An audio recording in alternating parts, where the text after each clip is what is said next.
तहरीक इंसाफ अब खुलकर पाक फौज पर इल्जाम आयद कर रही है और अब इल्जाम लगा दिया है कि इमरान खान के खिलाफ अमरीकी साजिश में एस्टैब्लिशमेंट न्यूट्रल नहीं थी, बल्कि उसने इस साजिश को कामयाब बनाया है।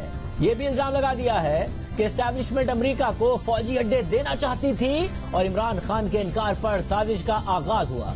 और आज सहाफियों से मुलाकात में इमरान खान लगी लिपटी रखे बगैर खुलकर सामने आ गए हैं। बाकायदा पाक फौज की क़यादत को चार्जशीट कर दिया है, पाक फौज की क़यादत का नाम भी लिया है। मुलाकात में बाकायदा पाक फौज की क़यादत का नाम लेकर तनकीद करते रहे और ये भी बता दिया कि न्यूट्रल्स पर तनकीद से मेरी मुराद पाक फौज ही होती है। इमरान खान के पौने 4 साल हुकूमत में फौज पर इल्जाम लगता रहा कि वो हुकूमत की बैसाखी बनी हुई है, मगर आज इमरान खान ने फौज पर अपनी हुकूमत को कमजोर करने का इल्जाम लगा दिया है। और इमरान खान ने कहा कि कभी भी मेरी हुकूमत को पौने 4 साल में मजबूत होने नहीं दिया गया। नून लीग के 30 MPs 30 MNAs फॉरवर्ड ब्लॉक बनाना चाहते थे, वो खुद मुझसे आकर मिले, मगर उन्हें बाअसर अफराद की जानिब से ऐसा करने से रोक दिया गया। इमरान खान ने कहा कि एस्टैब्लिशमेंट मुझे पैगाम भेजती रहती है, मगर मैंने इन लोगों के नंबर्स ही ब्लॉक कर दिए हैं। इलेक्शन की तारीख का ऐलान होगा, फिर आगे बात होगी। इमरान खान ने साथियों से गुफ्तगू में मजीद कहा कि इन लोगों की मिसकैलकुलेशन थी कि खान गया तो पब्लिक नहीं निकलेगी। इन्हें उस वक्त से डरना चाहिए जब मैं मजीद नाम भी लूंगा। अभी तो शहबाज शरीफ को मीर जाफर कहा है, मगर और भी मीर जाफर हैं, उनके नाम भी सामने लाऊंगा। साथियों ने कहा कि नाम अभी बता दीजिए, तो उन्होंने कहा अभी मैं नाम नहीं लूंगा। यानी एस्टैब्लिशमेंट पर तनकीद भी कर रहे हैं, साथ में मुस्तकबिल के लिए धमकी भी दे रहे हैं। इमरान खान ने कहा कि मैं कभी सोच भी नहीं सकता था कि एस्टैब्लिशमेंट के लिए करप्शन बड़ा मसला नहीं है।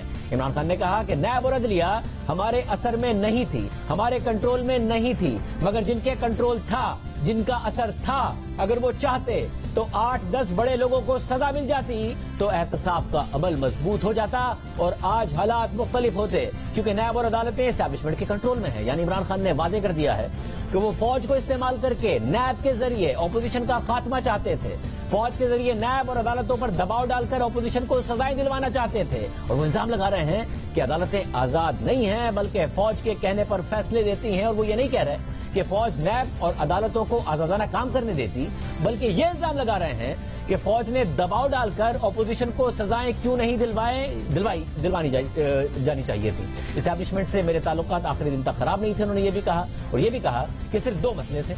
एस्टैब्लिशमेंट चाहती थी कि पंजाब से उस्मान बुज़दार को हटाया जाए, मगर मेरा मौक़िफ़ था कि सिंध में तो ज्यादा बैड गवर्नेंस है और करप्शन है, और उस्मान बुज़दार को हटाया तो पार्टी में तकसीम हो जाएगी। सिंध से क्यों नहीं वजीर आला हटाया जाता, क्यों मेरे ऊपर पंजाब का वजीर आला बदलने का दबाव है। इसी तरह उन्होंने दूसरा मसला DGISI की तैनाती के हवाले से बताया। उन्होंने कहा कि ये दूसरा मसला था, मैं चाहता था कि जनरल फैज हमीद दिसंबर तक DGISI रहें ताकि ऑपोजिशन की हुकूमत गिराने की साजिश और अफगानिस्तान की सूरत हाल से निपटा जाए। आज वो ये 2 वजूहात बता रहे हैं, मगर बाजी में वो ये कहते रहे हैं कि फौज के नवाज शरीफ से इख्तलाफात होते थे और उसकी वजह करप्शन होती थी, जिसकी वजह से उसके इख्तलाफात होते थे, मेरे नहीं हो सकते। और अब अपनी हुकूमत की कमजोरी और उसके गिरने की जिम्मेदारी फौज पर डाल रहे हैं। अब इमरान खान मुसलसल ये कह रहे हैं कि नैब और अदलिया उनके कंट्रोल में नहीं थे, मगर हकीकत यह है कि इमरान खान नैब केसेस और नैब की रिकवरी का क्रेडिट लेते रहे हैं और अपनी हुकूमत को इसका क्रेडिट देते रहे हैं। नैब ने अपने 18 सालों में हमारे आने से पहले पूरा अब तक पैसा उन्होंने रिकवर किया था, वो 290 अरब रुपया था, और हमारे 3 सालों में उन्होंने 519 अरब रुपया रिकवर कर चुके हैं। सिर्फ अब नैब ने बड़े बड़े लोगों के ऊपर हाथ डाला है। ये सिर्फ हमारे दौर में, हमारे दौर से पहले कभी नैब ने बड़े लोगों को हाथ नहीं डाला। और सिर्फ यही नहीं है, खुद इमरान खान की काबीना और इमरान खान नैब की गिरफ्तारियों और कार्रवाइयों का क्रेडिट लेते रहे हैं। जून 2019 में उस वक्त के वफाकी वजीर फैसल बाउडा ने बता दिया था कि शायद खकान अब्बासी गिरफ्तार हो जाएंगे, अब उनकी बारी है। मैं आज आपके रिकॉर्ड का हिस्सा बना दूंगा, नेक्स्ट खकान अब्बासी साहब है। अच्छा, आपको कैसे पता है कि खकान अब्बासी साहब है? सर जैसे अमाल होते हैं वैसे काम। आप तो अभी कह रहे थे कि नैब जो है वो एक खुद मुख्तार अदारा है, तो अगर वो खुद मुख्तार अदारा है तो उसकी खबर आपको किस तरह पता है कि शायद खकान अब्बासी साहब पकड़े जाएंगे? सब देखिए, इन्होंने चोरी डाके की LNG के केस के अंदर, आप क्या समझते हैं कि काफी एविडेंसेस हमने नहीं जमा कराए हुए? अभी तो हम बहुत सारी चीजें प्रेस के आगे लेके आएंगे उसकी। LNG की तो जैसा काम वैसा अंजाम। और फिर 18 जुलाई को नैब ने साबिक वजीर आजम शाहिद खान अब्बासी को गिरफ्तार भी कर लिया, और फिर साबिक वजीर आजम इमरान खान ने अमेरिका में शाहिद खान अब्बासी की गिरफ्तारी का क्रेडिट भी लिया। खकान अब्बासी बार बार तकरीरें कर रहे थे कि मुझे जेल में डालो, अगर मैंने कुछ गलत किया जेल में डाल दिया अब हमने उसे।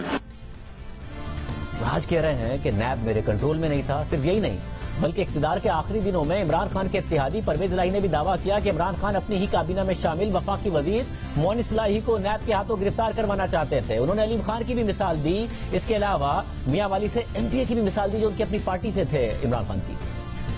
اسی طرح حکومت کی جانب سے نیب کو استعمال کرنے اور احتساب کے پورے عمل پر سوالات اٹھتے رہے تھے اور آج سوالات عمران خان نے فوج پر اٹھا دیے. تو سابق چیف جسٹس آصف سعید کھوسا جنہوں نے باقاعدہ طور پر فیصلے دیے سابقہ حکومت کے خلاف, نواز شریف کی حکومت کے خلاف یا پھر ریمارکس دیے, تو ان ریمارکس کو استعمال کر کے عمران خان نے باقاعدہ طور پر 2018 کی الیکشن کیمپین کی. تو انہی آصف سعید کھوسا نے 11 ستمبر 2019 کو کہا کہ ہم بطور ادارہ اس تاثر کو بہت خطرناک سمجھتے ہیں کہ ملک میں جاری احتساب اصل میں سیاسی انجینئرنگ ہے اور اس تاثر کے خاتمے کے لیے فوری اقدامات کی ضرورت ہے تاکہ یہ عمل اپنی ساکھ نہ کھوئے. اسی طرح گزشتہ برس سپریم کورٹ نے خواجہ سعد رفیق کے کیس میں یک طرفہ احتساب کی بات کی اور لکھا کہ نیب کچھ جماعتوں کے رہنماؤں سے متعلق کارروائی کرتے ہوئے ہچکچاہٹ کا مظاہرہ کرتا رہا. البتہ بڑے پیمانے پر مالی بے ضابطگیوں کے الزام کے باوجود کارروائی میں ہچکچاہٹ کا مظاہرہ کرتا رہا, جبکہ کچھ جماعتیں جو دوسری سائٹ پر ہیں انہیں گرفتار کیا جا رہا ہے, مہینوں اور سالوں تک انہیں قید میں رکھا جاتا ہے اور اس کے لیے کوئی ٹھوس وجہ بھی نہیں بتائی جاتی ہے. اس کے علاوہ بھی عدالتی فیصلوں میں سیاسی انجینئرنگ کی بات کی گئی. سندھ ہائی کورٹ نے شاہد خان عباسی کیس کے فیصلے میں لکھا کہ عدالت نے یہ محسوس کیا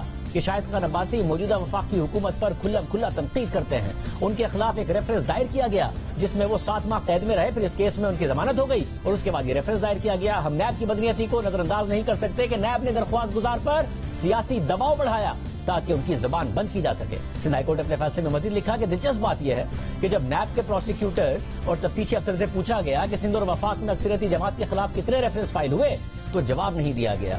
یعنی کہ بار بار جو کیسز تھے نیب بناتا رہا اور گرفتاریاں کرتا رہا.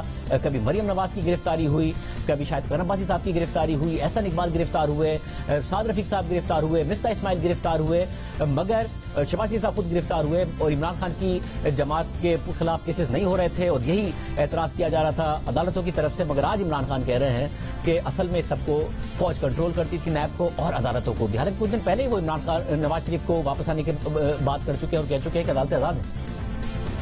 صرف 40 دن پہلے کی بات ہے کہ عمران خان کہہ رہے تھے کہ اگر اس ملک کی عدالتیں کبھی آزاد تھیں تو وہ اب ہیں, مگر اب کہہ رہے ہیں کہ عدالتیں اور نیب کو فوج کنٹرول کرتی ہے, اس لیے فیصلے نہیں آئے اپوزیشن قیادت کے خلاف. آج مردان کے جلسے میں عمران خان نے نیوٹرلز کا نام لے کر کہا کہ شوکت کریم کو نیوٹرلز کے پاس بھیجا جو سازش روک سکتے تھے لیکن انہوں نے نہیں روکی. مجھے پتا ہے کہ کس کے ساتھ بھی نے سازش کی ہے. ایک ایک سازشی میر جعفر کی شکل میرے دل کے اوپر لکھی ہوئی ہے. کنہوں نے اس ملک کو سازش کروائی؟ جب مجھے پتا چلا سازش کا تو میں نے ان لوگوں کے پاس گیا جن کے پاس جو سازش روک سکتے تھے اور میں نے ان کو بتایا کہ جدھر آج ہماری معیشت کھڑی ہے اگر یہ سازش کامیاب ہوئی تو یہ ہماری معیشت سیدھی طرح نیچے جائے گی. میں نے شوکت ترین کو فائنانس منسٹر کو بھیجا, میں نے کہا بتاؤ ان لوگوں کو جو نیوٹرل اپنے آپ کو کہتے ہیں کہ اگر آج آپ نے یہ سازش کامیاب ہونے دی تو یہ ملک کی معیشت تباہی کی طرف جائے گی. اس نے بھی بتایا, لیکن مجھے افسوس سے کہنا پڑتا ہے کہ یہ نہیں روکا گیا. اس سے بھی بڑھ کر تحریک انصاف کے رہنما شیریں مزاری نے اسٹیبلشمنٹ پر سنگین الزامات عائد کیے. کل بھی انہوں نے DGI کے امریکی دورے پر سوالات اٹھا دیے تھے اور آج انہوں نے رانا ثناء اللہ کو مخاطب کرتے ہوئے الزام لگایا کہ ان کے پیچھے خفیہ ہاتھ ہے جو قریب نہیں رہے گا کیونکہ نیوٹرلز کو اندازہ ہو گیا کہ امریکی سازش کامیاب بنا کر انہوں نے غلطی کی. نیوٹرلز کو بھی پتا چل گیا کتنی بڑی غلطی کی ہے امریکہ کی سازش رجیم چینج کی جو انہوں نے کامیاب کی ہے. سوال کرتی ہوں نیوٹرل سے, نیوٹرلٹی پہ تو سوال اٹھ ہی رہے ہیں لیکن کیا یہ سارا کچھ آپ نے سوچا تھا جب آپ نے سازش کو سپورٹ دی؟ کیا آپ نے سوچا تھا معیشت کی تباہی, قانون کی خلاف ورزی, پارلیمان کی سپریمیسی ختم, جمہوریت کی تباہی؟ کیا وجہ تھی کہ ایک ڈیموکریٹکلی الیکٹڈ حکومت کے خلاف آپ نے سازش کامیاب ہونے دی؟ ایک ہمارا جو مائنورٹیز کا ڈسیڈنٹ تھا ریسٹ ہاؤس میں رہ رہا تھا جو کہ نیوٹرلز کا ریسٹ ہاؤس تھا. اب آگے اور بھی بہت سی باتیں جو ابھی میں نہیں کہنا چاہتی لیکن سب کو پتہ ہے کہ نیوٹرل نہیں تھے, یا تو پھر آپ نے نیوٹرل کی ڈیفینیشن بدل دی ہوگی. پہلے فوج کو نیوٹرل ہونے پر تنقید تھی, اب کہہ رہے نیوٹرل نہیں تھے. پہلے صرف سندھ ہاؤس کی بات ہوتی تھی, اب اداروں کے ریسٹ ہاؤسز کی باتیں ہو رہی ہے کہ وہاں پر ہمارے جو منحرف اراکین تھے وہ رہ رہے تھے. ایک رکن کی بات بھی کی جو کہ منورٹی سے تھے.